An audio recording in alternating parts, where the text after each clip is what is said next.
indiscipline, corruption, squandermania, misuse and abuse of public office for self or group aggrandizement, which had assumed debilitating proportions in the last few years, will be dealt with ruthlessly, no matter whoever may be involved. In the early hours of December 31st, 1983, a well-organized military coup under the leadership of Major General Buhari took place in Nigeria. It was not unwelcomed by most of our people, and it was not unexpected.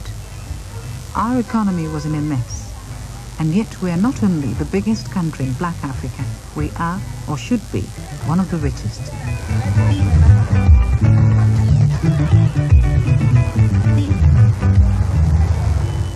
My name is Onyeka, Onwenu. A few weeks before the coup, the BBC and Nigerian television asked me to report as a Nigerian television journalist on the situation in my country. Recently, like many Nigerians, I've felt frustrated and saddened by what has happened to us. We've had our independence for more than 20 years. By third world standards, we have a well-educated elite. We had a productive farming economy. We have minerals. And we discovered a few years ago that we had oil, a lot of oil. Yet today we are importing food that we should be growing. We are a bankrupt nation, and we have an international reputation for large-scale corruption. Many of our people are unhappy, and some even hungry. What has gone wrong? This is what I set out to explore. We sensed that change had to come to our nation, that our people wouldn't continue to accept the inefficient, corrupt civilian government of President Shagari. We were right. Before this film was completed, the coup took place.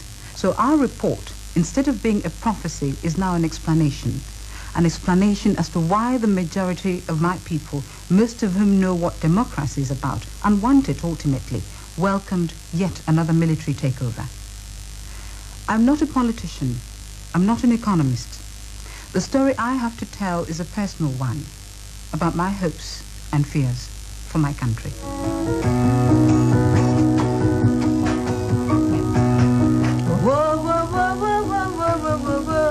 Apart from journalism, I'm a singer, and I suppose this more than anything is my way of communicating my feelings.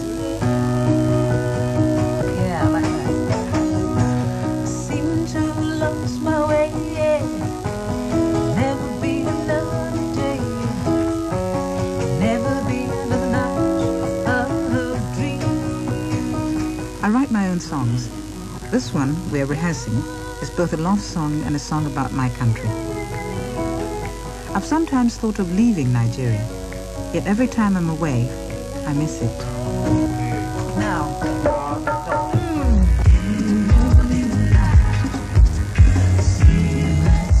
Coming home, though, is one thing. Feeling at home is another. You soon come face to face with the tribulations of living in modern Lagos. Bring it this way.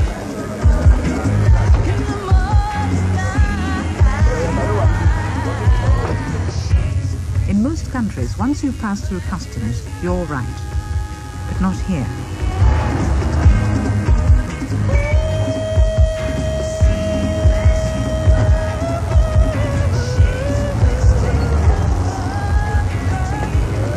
Who has the bag? Can we see?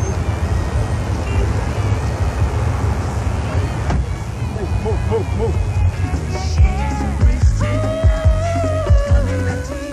Lagos is now the most expensive city in the world. It is also one of the most uncomfortable, with its traffic jams, lack of running water, constant power cuts, and the mountains of rubbish in the streets. I mean, to live in Lagos is to live in the war front. I mean, really, I don't know how anybody can live day after day in that chaotic situation. To live in any of our cities is to wage war against filth. We just don't seem to be coping with modernity. There's been a kind of brutalization of life, of values, of man's attitude to man. This so-called rat race to acquire, to consume, to be the next man, that's the acquisition of junks and so on, has created a society that is no longer sure of itself or where it is going. I would agree that the country has gone through a state of moral decadence. It's not only at the top, but also at the bottom. I believe that the society needs a little bit of purification. What people in the street feel is told by the blind singer Kokoro. His improvisations have always been about the everyday hardships of life. Today, he sings about the meanness and the ugliness of what Lagos has become. And he's right. But this is no reflection of traditional Nigeria. In our villages, the home is still cherished and cared for. After all, it's not as if we're a people without aesthetic values. What has happened to us since our independence? That was 24 years ago, and I had just started school. I remember how proud we were made to feel about it. Nigeria finally had a chance to govern herself. There were high hopes of making it a one united and prosperous nation, but nothing quite prepared us for the difficulties that were to follow. There we were, a nation of so many nations, culturally diverse and thrown together without our consent. In 1967, after a succession of coups and Biafra's attempt to break away from the Republic, Nigeria was pitched into a bitter civil war.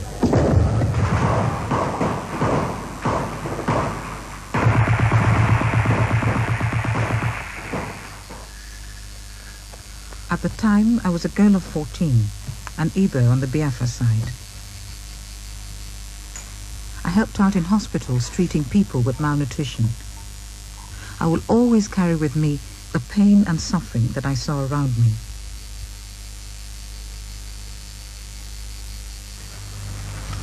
It took 3 years before that conflict was resolved. In the great spirit of reconciliation, largely initiated by General Yakubu Gowon, the then head of state, Nigeria became one again. But the end of the war did not mean the end of military government. During the next 8 years, Nigeria was ruled by 3 military governments, giving us altogether 13 years of military rule since independence. Be faithful and bear true. It was only 4 years ago that we got another chance to elect our leaders. So at the age of 27, I had my first chance to vote. Disenchantment soon set in as government officials scrambled for the prizes of office. Corruption was both blatant and pervasive.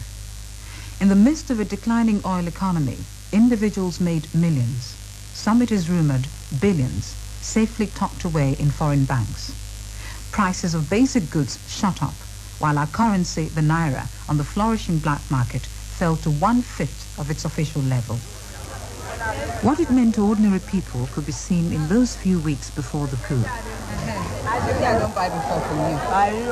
I sometimes go to Jankara market to buy cloth. Here you can really feel the pulse of the people. Why you see me? I come. I just want to see. You come back. They come back. You come back. No, I never finish. You get my cloth. It's not unusual for these women to grab their customers, but nowadays there's a certain desperation about it. Okay. A desperation that I've felt building up for some time. Make I see something. I just don't see how people cope. You can see they're not coping. You walk down the streets and you see kids and they look like they're malnourished. Sometimes my flatmate Tina and I have friends over, and usually the conversation comes around to politics. I've noticed a fundamental change in people's attitude. Nigerians are no longer blaming the colonial powers for our problems. Now we direct our anger at our leaders. They know that it's wrong. They can see what's happening. They know lots of people are starving, but they want the money for themselves. They're not interested in how we live tomorrow. When they leave, our generation is going to have to clean up the mess. They're not interested in that. It's take now what you can, while you can. I think it's such a big problem that you look at it and some people feel, well, where do you start? You start by not taking money out of the country. They keep embezzling money and putting them in foreign banks and saving up for the rainy day. So if you're so self-centered that you don't care about what's going on around you, how can you find solutions? The dividing line between legitimate business activity and what in anybody's language can only be called corruption is not always easy to define in modern Nigeria. Before the coup, this businessman was one of many who enjoyed a considerable degree of political patronage. It was not uncommon for influential Nigerians to have serving soldiers guarding their private homes. This Rolls-Royce is one of 2 that he owns, along with 6 other vehicles. He operates a number of factories, which, like so many others in Nigeria, depend on raw materials. But since the economy has declined, business concerns like his, which operate in planning, textiles and the like, have found it more difficult to pay their way. But the lifestyle of those in charge hasn't changed in the slightest. Sally, Salu, you come and allow some soft drink. I love dogs, I love him very much. And he's very good. He's been very good. But very, very jealous. Yes. Even if I ride a horse, keep on. It was very good. Among this man's other assets are 2 luxury jets, which cost £1 million a year simply to maintain.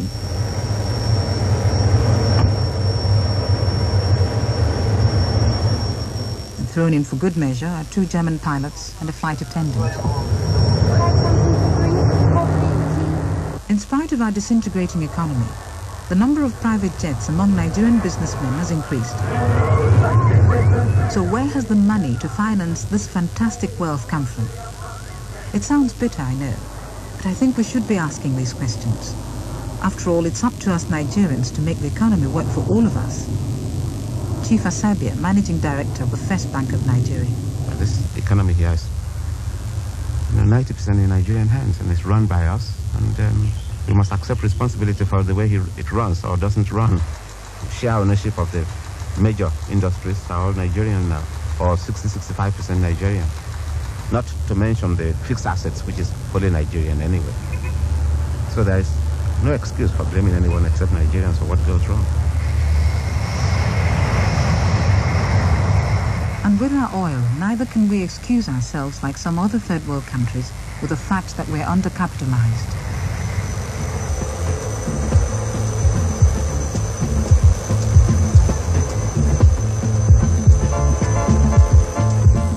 Nigeria is a member of OPEC. Fly over the Niger Delta area and you will see everywhere the signs of oil development, both offshore and on land. In the short space of 10 years, the country's income from oil increased 45 times. At the end of 1980, it represented over 90% of Nigeria's foreign earnings. Oil has helped us enormously. I think it has been an unqualified success for Nigeria in many ways. I'm not talking about the management of resources now. I'm talking about what it has done in absolute terms. It's changed the whole place. It's changed our own image of ourselves, our image of the external world. Everything's changed around us in the last 20 years since we had oil.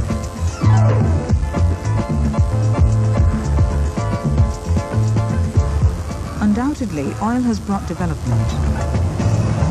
There are everywhere visible signs of this.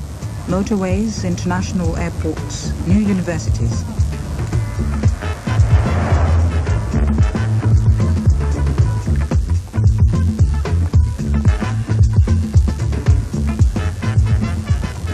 With the present world recession, the demand for oil has fallen. Nigeria's oil revenues are now less than half of what they were 4 years ago. Our politicians have used this to suggest that our economic ills are beyond our control. This is partly true, but a lot of us believe that it is much more due to gross mismanagement of the economy. I can only quote the governor of the Bank of England during one of his visits to Nigeria. He said it is easier to manage poverty than to manage affluence. The sort of newfound wealth in oil has brought in its trail a number of social problems. We have graft and corruption, inefficiency, because money is easily made. How easily can be seen if you drive through the plush parts of Lagos. Ikoyi and Victoria Island. Party stalwarts rewarded with even a small plot of land here are made for life. As a banker, I couldn't possibly refuse a loan to someone who comes along and wants to build a house in Victoria Island to let to some company or some rich firm. The truth of the matter is that 3-4 years ago, he would have built that house for approximately 100,000 naira, 150,000 naira. He will get 50,000 naira by way of rent in a year, and he will get a minimum of 4 or 5 years rent in advance. So with the first lot of payment, he's cleared his loans and advances, he's paid the interest on it, and it's still substantially in hand. He can start another house, or he can buy himself a holiday house in Knightsbridge. This is it's typical. And in the last many years, you often heard, before the crisis came, you often heard the government officials saying money is no object. So what happened is that the kind of discipline for planning which was required in government was dispensed with. At the Abara Industrial Estate, just outside Lagos, you see what this has meant for industry in increased production costs. The Metal Box Toyo Glass Company is in the business of making bottles for beer and soft drinks. To be able to operate, it has had to set up its own radio link because of the inadequacy of our public telephone system. To generate electricity, it has had to build its own power station and also install its own water supply. The international implications of this are explained by the company's chairman, Chief Chris Ogubanjo. Deriving from this is the fact that we're never going to be able to produce as cheaply as those people who produce the same products overseas. Chief Asabia indicates another problem with this. This is the kind of economy in which you're going to be better off trading than in producing anything, unfortunately. For example, if you are to set up trade importing rice or importing frozen chicken about a year ago, you will do much better than somebody who tries to grow chicken or grow rice in the back of his compound. People are not stupid. He's not going to try to grow it if he can make more money, by importing it. In order to check this trend and so help local industry, like the Metal Box Toyo Glass Company, the government drastically restricted the granting of import licenses. But it backfired. Why? Partly because licenses are sometimes given to people who have no connection with the trade. Most Nigerians are aware of this.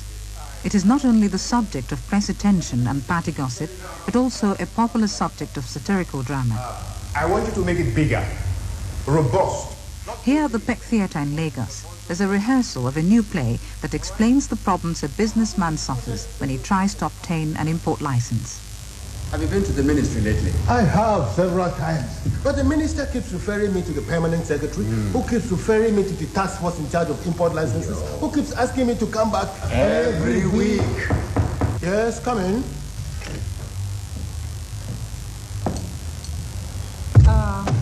Are you Chief Ayoka of Ayoka Motors? Yes, I am. Excuse me. They told me at the ministry about you. Yes? I have an import license for 1,000 cars. 1,000 cars? Yes. And it could be yours if you can pay the right price. But don't you want to use it yourself? Hey, Mickey, I am not a car dealer. Then how did you get it and I couldn't? The right connection and the right party card. I have got the right connections too. But you haven't got what I have got to give. How much do you want for your import license? 1,000 naira for every car. That will be 1 million naira. Maybe you can add it to the price of your card. Anyway, here is my card.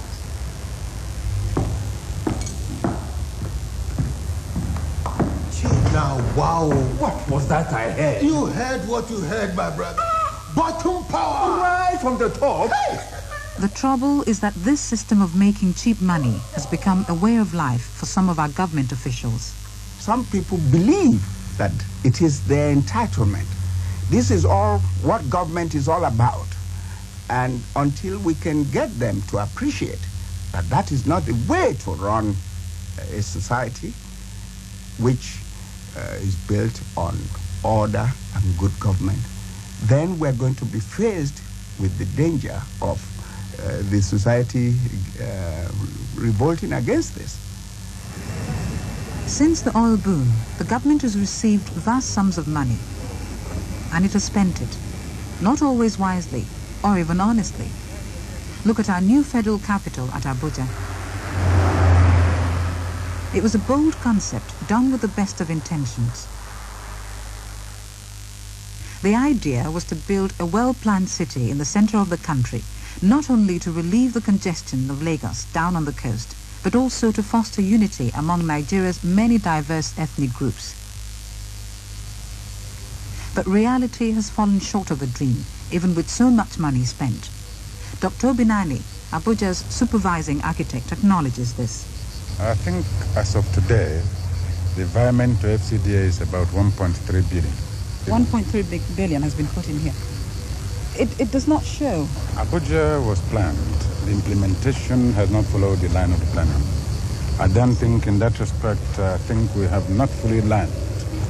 It is not a question of who does it. It's a question of who does it well. We haven't done it well. But it's a gigantic project. Moving a capital is not an easy task.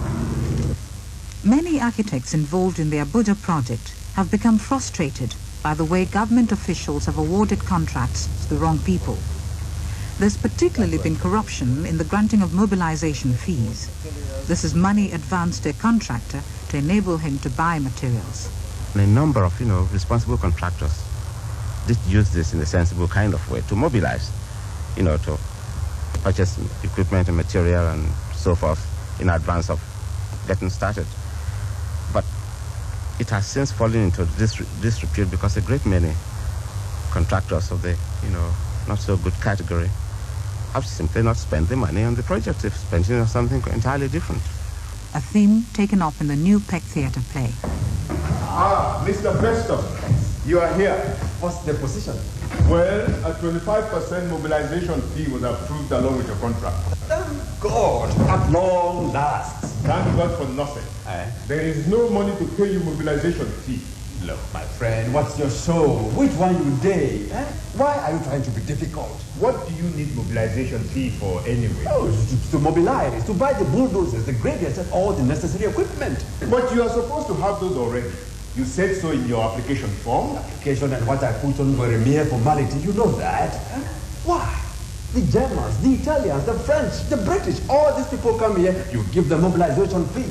Why don't you want to give me too? Is it because I'm in Nigeria? Look, you people expect government to finance your project for you, whereas government does not share in your profit. But government is not complaining. I am complaining. Why should you complain? Is it your money? Is it yours? Then what's your problem? I have no problem. You are the person who wants mobilization fee. That's your problem. So you have to find a way of solving it. Oh, I just remembered something. What? The 5% inducement fee to speed up the release of the money. Don't cheat. It's 10% payable in foreign currency, and you know it. That's what the foreigners pay. Well, that's 250,000 naira. Well, you have a 10 million naira contract. Take it or leave it. All right. It's a deal. Good. Swiss account? London account. Now let's get down to business. Nigeria now has a reputation in international business circles of being a place where, in order to get things done, you have to offer bribes. It is not an undeserved reputation, but one I think foreign firms have helped perpetuate. It may be difficult to avoid, but their collusion in these corrupt practices certainly hasn't helped Nigeria. I'm sometimes embarrassed when I think of how the foreign visitor, cocooned in our extremely expensive hotels, must see my country. I wonder if you can ever experience the Nigeria I know and love. I live in Surulere. It's an area that's neither plush nor poor. Here people know each other, greet each other, and have time for each other. It's a place where I can relax and be myself.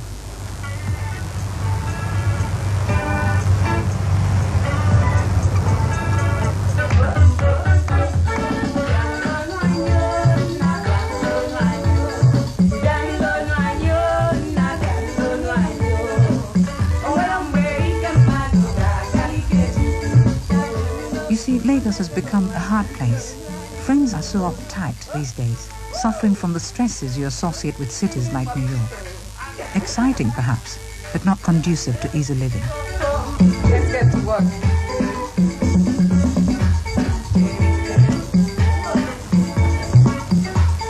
For the ordinary person trying to set up a business in Nigeria, it's a hassle all the way.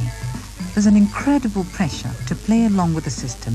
Otherwise, things can take 20 times longer or become impossible. Tina and I encounter this. We've just set up a fashion boutique, our first business venture, and we know how difficult it is if you decide to do it without a godfather, someone with the right connections and the right party card. Also, pick up the orange. Oil wealth has concentrated patronage in the hands of government, which of course means the party in power. Since this represents in the minds of most Nigerians a certain section of the country, in this case the north, some people feel they're losing out.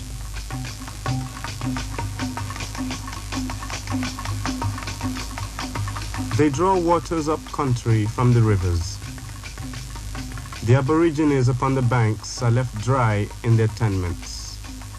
Engines upon rigs ulcerate the soil. The Aborigines upon the banks may not have their settlements renewed. They cannot even sleep, for flares above woods and waters have so banished their nights. The Aborigines, who generations ago kept strangers at bay, can only now keep wake for their rights. The rights the majority up-country have taken away in the name of one country, to turn waste regions into garden cities. A recent poem by poet and playwright J.P. Clark. He comes from the Niger Delta, one of the oil-producing areas of the country, and he knows well the impact of oil exploration on the lives of his people. They feel that they are no longer in control of things, nor do they benefit from oil money. They don't have water, good water to drink, good medical service, no good schools around, no good roads, you'll see it all around in the general poverty. And they know it, they cry, they're hungry. Yeah, one gets the feeling, in fact, that those who have political power are daring the people to do their worst. But government is far away from these people. And you can look around you, you'll find that, everything has been packed away and nothing put back. Now we have to rely on ice fish, because rivers are dead. They're dead, from pollution arising from the oil industry. Well, how deep is this resentment? Well, sometimes the resentment is so deep that sometimes they wish the oil hadn't been discovered.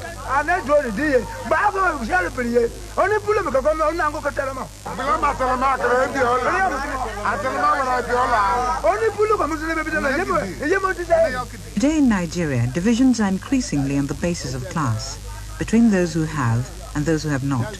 But there's no escaping the fact that there's still deep tribal tensions in our country. It's something we don't like to admit, according to Nigeria's greatest novelist, Chinua Achebe. We have camouflaged it because we are very good at this, we are very hypocritical. So we don't talk about tribalism as much as we did in the 60s. We only talk about federal character. We only talk about a catchment area. These are all phrases which sound to us better than tribalism. What do you think would it take to change that around? I always return to the man at the top. I think if the man at the top turned his back on tribalism in a real sense, not in political rhetoric, but in his action, then people will see its example. It's because the concept of Nigeria has not really taken root. We talk about it glibly. It's just a concept in a textbook. What is important is your home village, or your tribe, or your family, or your friends. I understand that. Mama? Although my work requires me to live in Lagos, this is my real home, Arundi Zogu, my little corner of the world.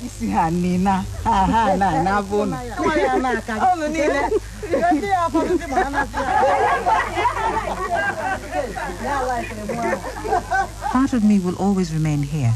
These are my people. My life is linked with theirs. It gives me a sense of security to know that I'm always welcome here.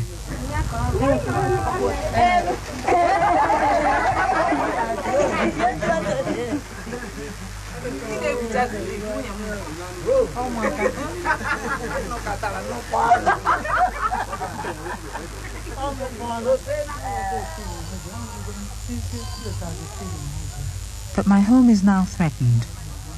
Recently, we've had to move my father's grave and pull down the family house because a federal highway is going through my village. Not that people here are opposed to roads. Of course we need them. But do we need a federal highway as much as we need health centers, schools, and clean water?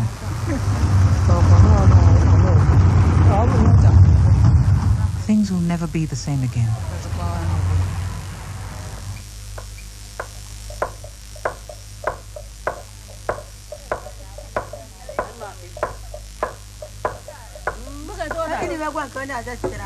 My uncle, who's dead now, was married to 4 wives.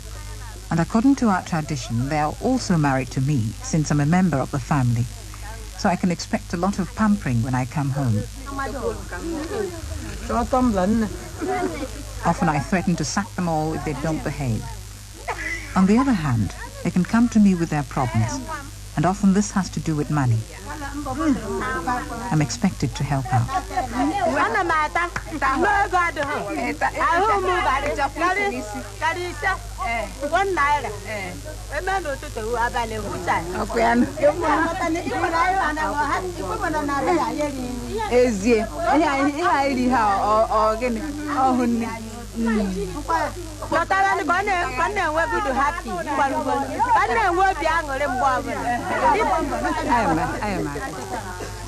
This family pressure is familiar to so many Nigerians who move to the cities, as we see in another scene from the Peck Theatre production.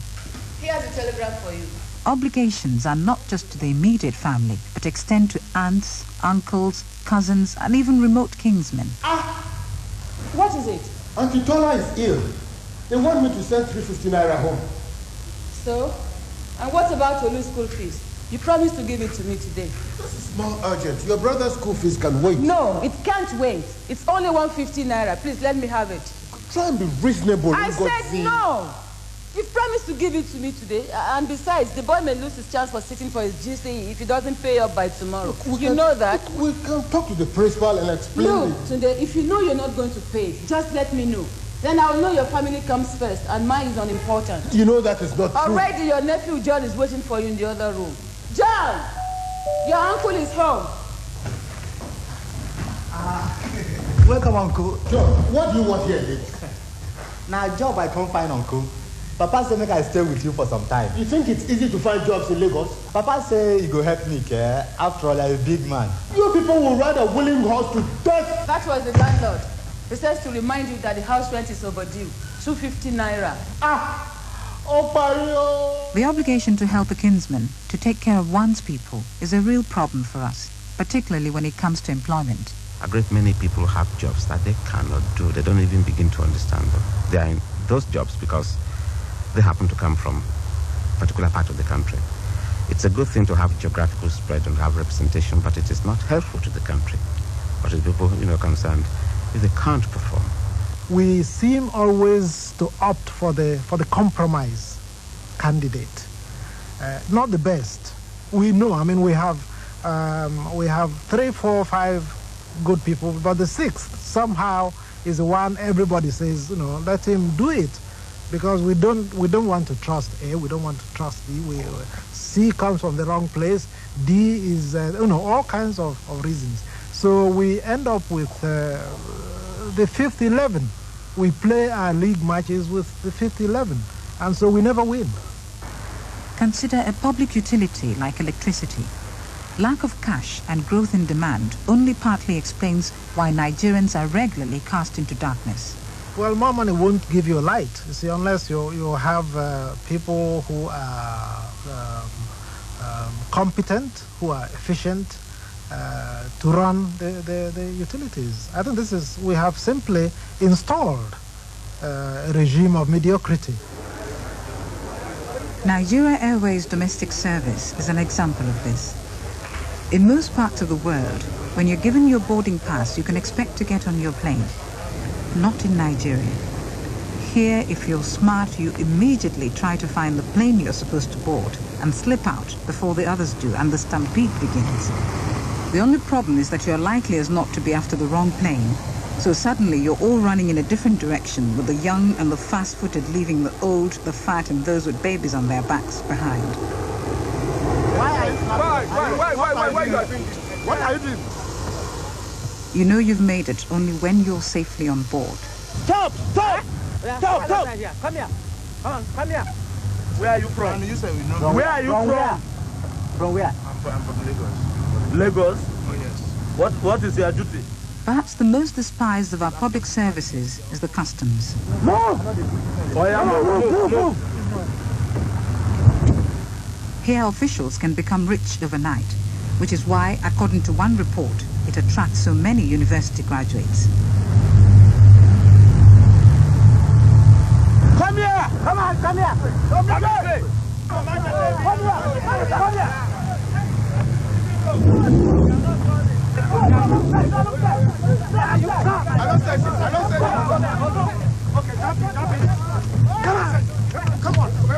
Such behavior by petty officials in uniform is not peculiar to Nigeria. What I found peculiar was their not caring what they did in front of our cameras. A group of people are caught smuggling apples, and this patrol goes into a frenzy. I wonder what would have happened if they had found something really big. Customs have been the subject of a number of hard-hitting articles in the press. One of our dailies, Punch, recently accused officials of selling the more lucrative jobs to the highest bidder. Customs Public Relations Officer, Mr. Innocent Okoye, was asked whether this was true. Thank you very much for that question. You know, I would like to give you a rejoinder to that publication. You will notice that undue emphasis has been placed on anti-smuggling aspect of our job by the press to the detriment of our main duty, which is revenue collection. For the past 3 years, the customs and the excise revenue has been on increase. For instance, I would like to mention you this figure for the purpose of this interview. In 1980, we collected 1.7 billion. 1981, 2.3 billion. 1982, and 2.4 billion. Which doesn't seem to prevent smuggled goods from being sold openly in the streets. In fact, these traders told me they regularly have to pay off officials in order to stay in business. Not that some of them have not choice.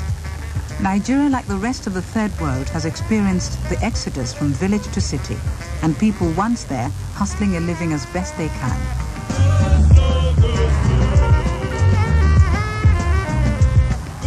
But Nigeria is a rich country, rich in both human and natural resources. So why do people leave the villages? This village is in the once prosperous cocoa-growing area near the town of Abeokuta. A few years ago, there were over 200 men of working age here. This man has 6 sons. In the past, it would have been customary for at least some of them to have stayed to help him on the land. It's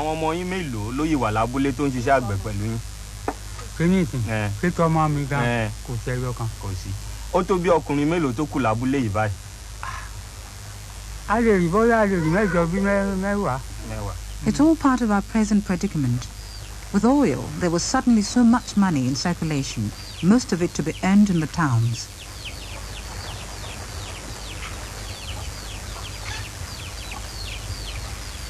Farms were neglected, villages abandoned, and those who remained were mainly the old, infirm, or very young. Successive governments, aware of the danger of this neglect in what is still a predominantly agricultural country, initiated one big ambitious scheme after another, culminating in the Shagari government's Green Revolution. My answer to that is that Green Revolution has given us a lot of food for thought, but hardly any food for our stomach. I mean, it is just another incredible example of mismanagement. Who is in that Green Revolution? Political bosses who don't know yam from cassava. who don't know maize from millet. Go and look at the people who are running it. It's all a way to give money to party supporters. One of the most prestigious schemes of the Nigerian Green Revolution is the River Basin Development Project. The idea is to harness our rivers to a network of canals to carry water to newly cultivated land. Those big projects like the River Basin System contribute in total a small proportion to the total requirements and total production of the country. In other words, they represent only the tip of the iceberg. The base of the iceberg consists of the peasant farmers. Secondly, even the little bit they contribute, the cost is very high. One reason the cost is very high is the disproportionate amount of money spent on administrators in their offices rather than the peasants in the field. When I once covered this subject for television, I found that one official scheme on which large sums of money had been spent didn't even exist at all, except as a statistic on a report.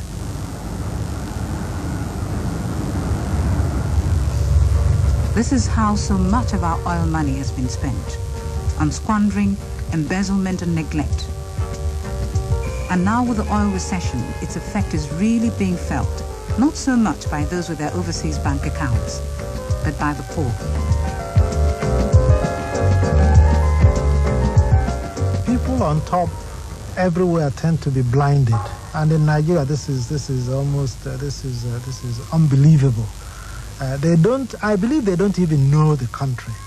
It's so easy to become insensitive because such suffering is always in a corner.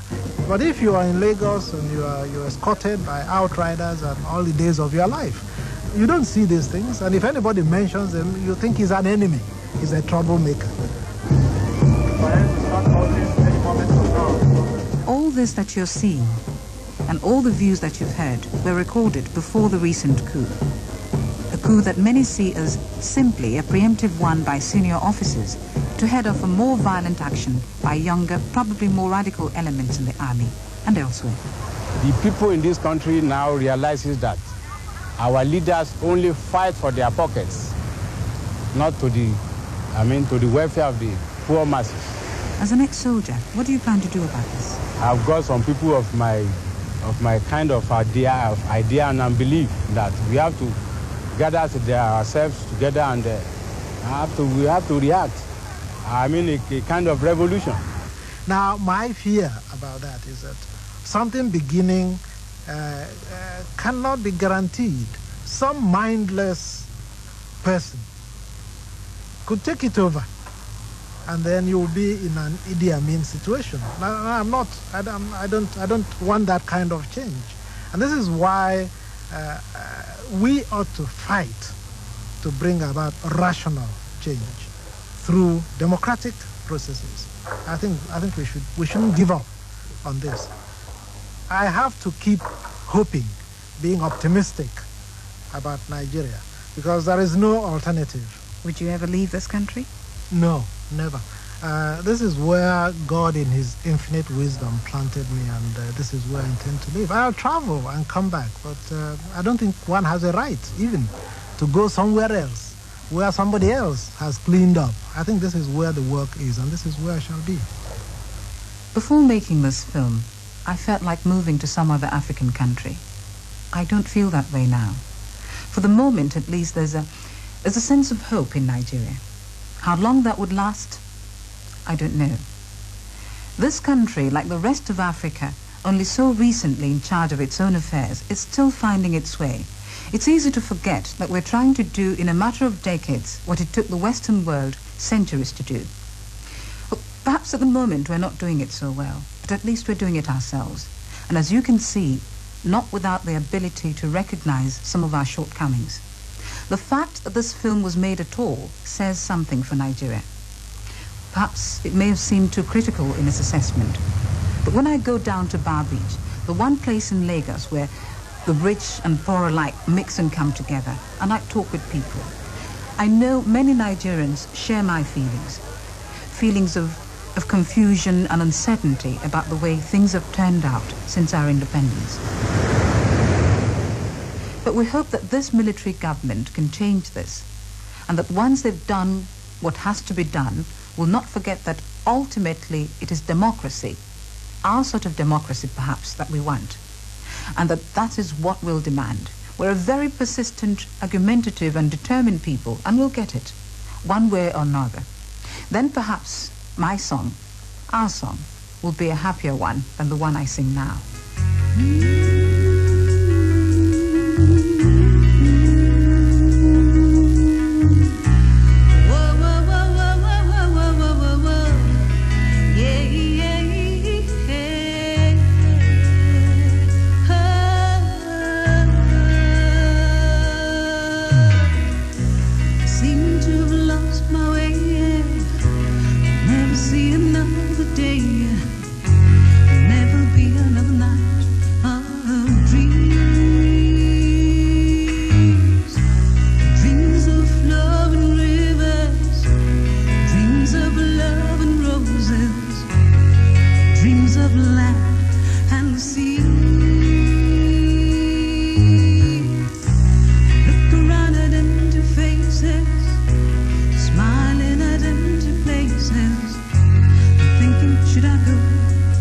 Should I